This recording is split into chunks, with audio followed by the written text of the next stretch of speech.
Kasus Ponpes Al Zaitun yang menuai kontroversi hingga kini tak juga mereda, bahkan terbaru pimpinan Ponpes Syekh Panji Gumilang terekam membentak seorang pria yang diduga merupakan seorang anggota polisi saat melakukan aksi demo.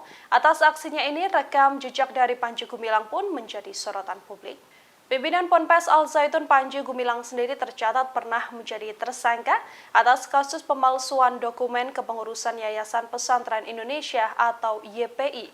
Ia kemudian dinyatakan bersalah dan melanggar pasal 266 Junto pasal 55 ayat 1 KUHP.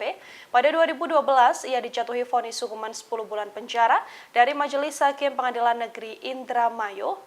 Ia kemudian dijebloskan ke dalam penjara pada 2015 berdasarkan putusan kasasi dari Mahkamah Agung. Kebijakan Panji Gumilang juga dikenal kontroversial.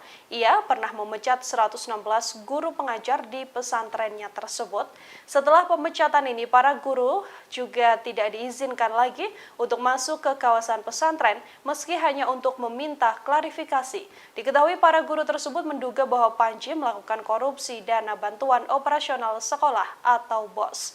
Sejumlah pernyataan kontroversial lain, yakni seperti ketika Panji Gumilang memperbolehkan zina asalkan bersedia membayar denda 2 juta rupiah, membuat aturan saf perempuan saat sholat juga boleh di depan, hingga azan yang juga menggunakan gerakan tertentu.